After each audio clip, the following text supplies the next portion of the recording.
Hi, what is happening? Colin Andrews, Egbert here with True Oak Ventures, and today we have Leslie McIntosh, who is a true deal maker, always working on something interesting. And today we're going to be going over something that I'm sure he probably wasn't thinking that it was going to be quote unquote in his buy box or in his lane. But it's funny how certain deals can just come about when you start really kind of expanding your network and you start talking deals and putting it out there of what kind of value that you can add to a group of people, to a team. And that's exactly what happened with this. And so Leslie, thanks for jumping in and sharing this. We have a lot of folks, especially when they're interested in becoming limited partners, becoming minority investors. They want to see deals. They want to see kind of what's coming across our table. This is something that came across your desk and you were like, you know what, that's not necessarily in my IT buy box of what you've been focusing on in the past, but just the numbers and the business operations and just the overall potential made sense. So look forward to jumping on this and thanks for sharing this My deal with pleasure. us. Thank you, Colin. Appreciate it. You got it. So excellent. Awesome. Well, I'll let you jump in. Sure. So here we are at women's fashion e-commerce. Not my lane, not my buddy Greg's here lane either. He's in logistics with bus routes for 20 plus years. Um, and mine's background, right? My background's IT, it's network security, firewalls, Cisco, you name it. And then after that, firewall automation and software sales and sales engineering. So um, yeah, nothing about women's fashion in there at all. But here we are, presenting. We presented this to our Dealmaker team, Dealmaker Wealth Society team, and got a great green light for this. And we can kind of walk through it here. A little bit about the company overview. You can see, I'll kind of let you kind of filter through that.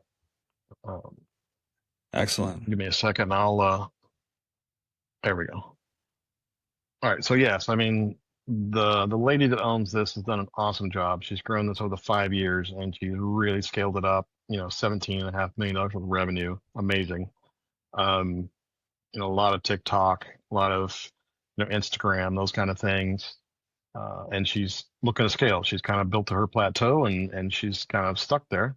So now she's looking for that next level. And so she's selling with the intent to stay in for 10% and then continue in and focus on the things she loves, right? She doesn't like doing the business process stuff. She doesn't like crunching the numbers. She doesn't like paying the bills. She doesn't like having to place all the orders and logistics.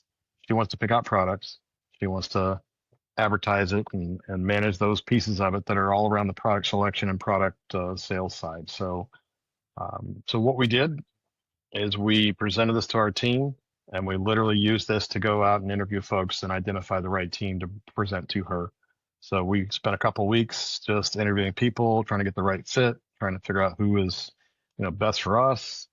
And you can kind of flip through this, but it talks about the strengths and the weaknesses of the company itself.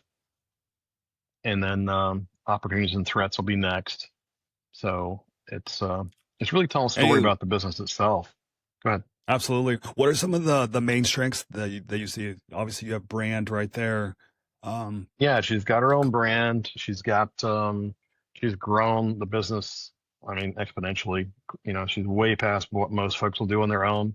And she's built up employees up to 30 people. She doesn't have employee turnover very often. She treats her team well, and they're just a big community that, gets things done. So it's quite amazing what she's done on her own. And kudos to her for building this where she's at, but now she's ready to go from the 17 million mark.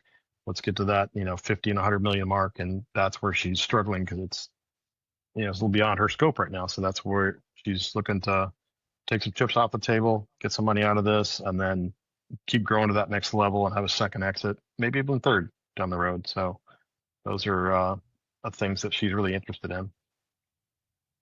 got it. Excellent. And so opportunities look like the international expansion. What are some of the Yep. biggest opportunities that you have here that you'd like to touch on? Yeah, I mean, we see opportunities for expansion. We see opportunities for helping, bring her brand in. We see opportunities for globalization, right? She's just barely gotten started this year with UK on a TikTok shop. So that's really amazing. But we're looking at, other locations too, right? And yeah, and you can see we're looking at potential subscriptions, other things as well that we might be able to do, a box of products that we can ship out every month for a subscription fee, things like that. So we're playing with different ideas. She's starting to do a little bit of private label stuff as well. So she's very entrepreneurial, and literally just developed a brand and ordered like 1,500 units and sold 1,100 like right away. So she's almost sold out already. So she wish she would have bought more, Right. So one of those kind of deals. But it's like, you buy more and you sit on it, and then it's, you've lost money. So she's doing really well with being able to pick out products and get things moving on her side. So Excellent. And you have quite a few things on potential threats. What would you say if you want to touch on one or two of them that you think that could be the biggest potential threats on this? ecom is just a threat all by itself, right? It can come, it can go. If people stop spending, it's a challenge. If you aren't watching the return on investment with your marketing spend, you can overspend on your marketing. There's a lot of risk in the ecom space, right? Plus, we're always selling, right? So you've got to keep in front of people, and so that's part of that challenge. So it's not like you set it out there and wait for somebody to come buy it. Her model and how she's gotten there is by getting in front of people, right? And so she does a lot of sales just because she pops up, and it's like walking down the counter, checking out the grocery store, and you're like, oh, I want that candy bar or that pack of gum because it's right here, right? It's right in front of me. So she's using that kind of methodology to get in front of her audience, and then they'll buy it, and they can literally say sold. I think when they type in that in the comments, and it'll put it in their cart and ship it to them. So it's a pretty cool feature, and she does a lot of live selling in the process. So it's really nice the way she's got it built up. She's done an awesome job. But Excellent. it's e-commerce, so it could be here Here today, gone tomorrow, gone and today. then Yeah. and then you got tariffs, and you got who knows what's next, right? So Got it. and looking at growth, right? Expanding. She's got an app with a bunch of downloads. We can expand on the app, launching some private labels, which she's already started. We're really looking to bolt on other acquisitions, so some other boutiques that don't compete with her specifically, but have a very similar methodology that we can bring in her methodologies that have been very successful for her to grow that business, and vice versa, and then sharing that commonality. And our goal here is to like bring in like several of these, and then have those founders be able to communicate with each other to really get ideas bounced back and forth, what's really successful for them, and helping them grow their thought process, and getting past maybe where they're stuck today, as well as we've got the team that's coming in that's got the e-commerce chops to grow and scale, and and the branding and all those kind of things. So putting a lot of resources in to help keep that all together, but then let those founders do their thing they love doing best, right? Not squash that, and not try to stifle that at all. So that's what we're really focused on. Excellent. So this little slide with Greg and I. Like I mentioned, he's public transport on in IT, so that's where we come from.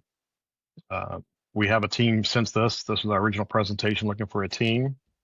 So as you go into the next slide, you'll see kind of what we were looking for. And you've got the two of us up here, but there you go. Yeah, the chief product, right? She's gonna keep picking out the product selection, things like that. That's what she wants to do, and helping sell it. But we need folks that can come in and actually do the ordering and those kind of things. A lot of logistics, visionary leader that's got the vision. So we've got a lady that's going to be working with us on that. Bring in some additional marketing team, which we've got within our e-commerce team. So we've got e-commerce and marketing together there. And then she has an existing team that has been very loyal and work with her really well. So we want to make sure we're sensitive to that, and not coming in to disrupt any of those pieces. So keep the ship running. Got it. Excellent. Well, thanks for sharing that, Leslie. No, it looks like a really Yeah. interesting project. And, one of the things I wanted to touch on, and I want you to kind of just take off your humility hat for a second. I want you to give you free access to brag. What's the plan? Like, you're going to buy it for what price? You said you want to make you have some of those opportunities that you shared on briefly. If all those happen, obviously you don't have a crystal ball, but if all those things happen, where do you plan on taking the revenue? And then what do you see as a potential exit number? I'm sure you've have some ideas. What kind of range are we talking about in regards to that? Right. Yeah. We're looking to at least 5, if not 10x this business, right? With the team we've got in place. This is a very large deal for what we're doing. There's about $9 million in capital raise on this piece. So it goes up and above the $5 million SBA mark. And so it makes it a little more challenging for the capital raise. But we've got the people in place to do that. And so we're in process with that. We've got a term sheet from a lender that's got that all put together for us. And then we're just working for getting it done. So 3 to 5 to 7 years. The owner is looking at about 5 years, looking to move to Florida. She's up in Rhode Island area or Massachusetts, one of those at the moment. And so, she's traveling all over the world and traveling all over the place with all the product pieces and stuff like that. So she's getting to do a lot of really interesting things, but her kids are going to be older and graduating high school. She's got some younger children as well.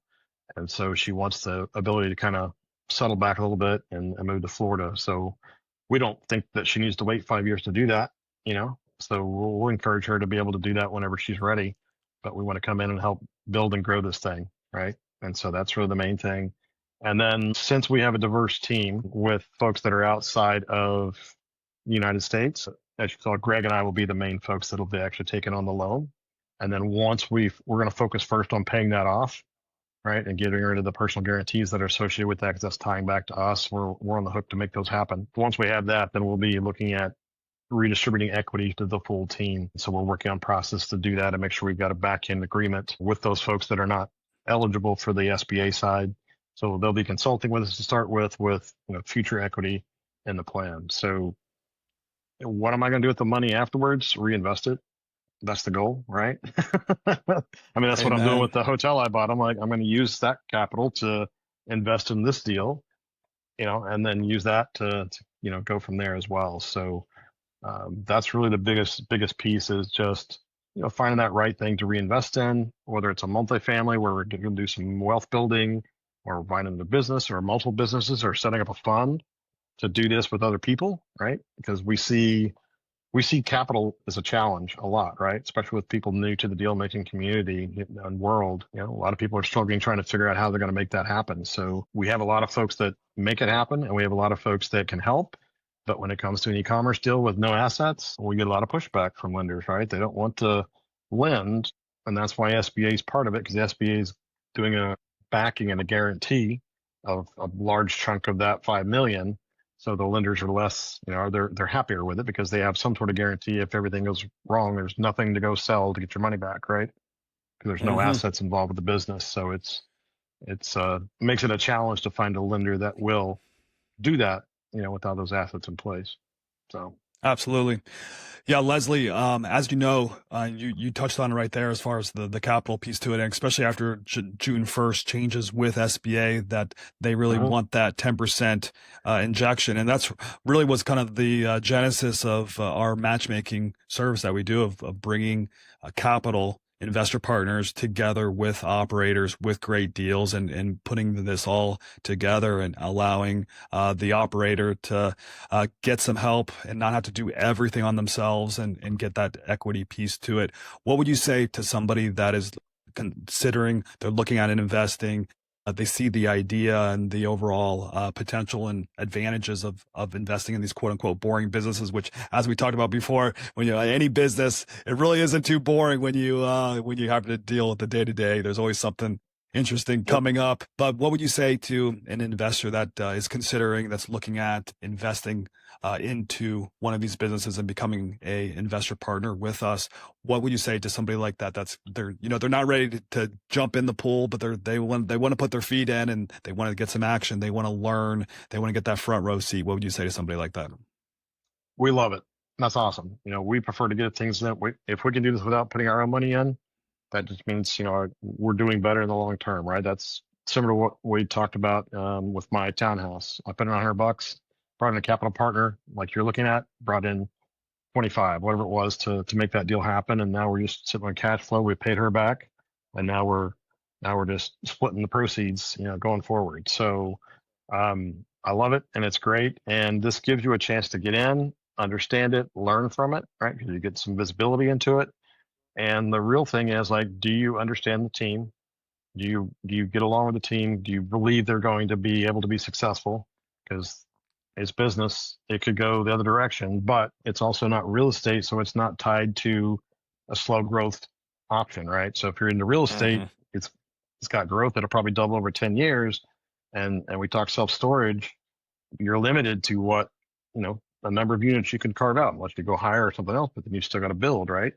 So with a business, those can actually be scaled with marketing and other resources to really grow them quicker and faster, or bolt on other businesses. So now you've scaled it up and then you've built it where a PE firm or a larger entity is interested in buying it, right? And that's our goal, is to take these and then put them together so they're interested, attractive to private equity, to family offices, people that have funds that they want to park, but they don't want to go through this building stage, right? We've got the entrepreneur that built it this far. We're going to come in and put it together in a larger package that they're going to be interested in. So we're building towards them, and then, provide them with something that's more stable. It's already got processes, all that stuff in place that we're not seeing today that they don't want to mess with.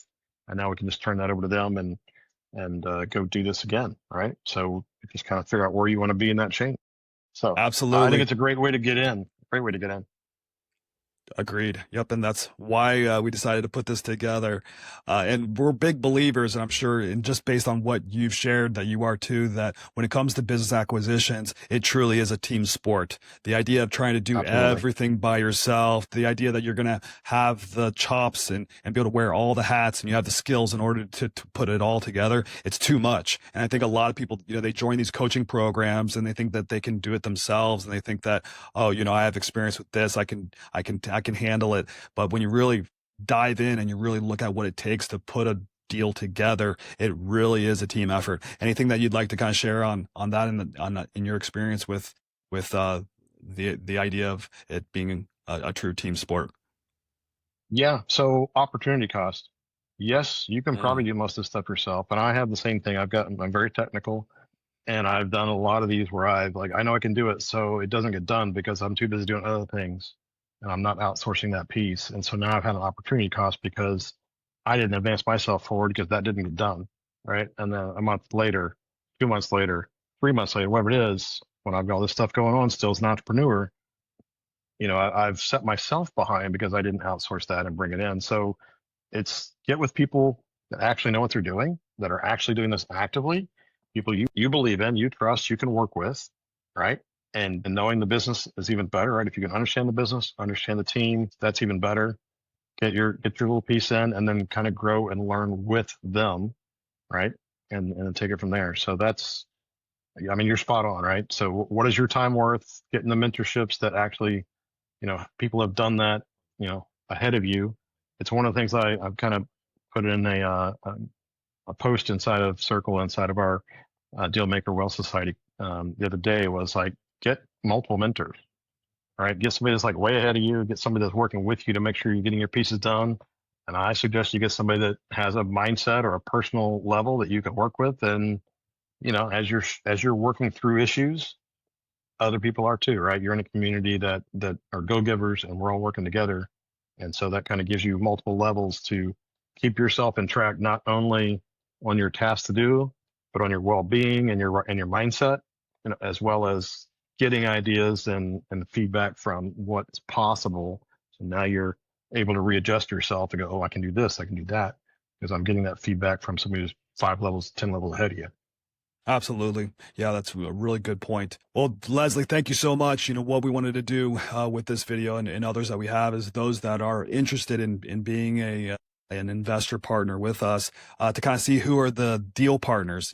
As we mentioned, it's a true team sport. It takes all kinds. People have different backgrounds, different skill sets, different time availability, different capital availability, and it's really kind of putting in all those ingredients so you have yourself a very profitable salad, so to say, where you got the right tomatoes and the lettuce and the croutons, and you put it all together and you got yourself an amazing meal. And that's what we're doing with this matchmaking service that we offer. So Leslie, thank you so much.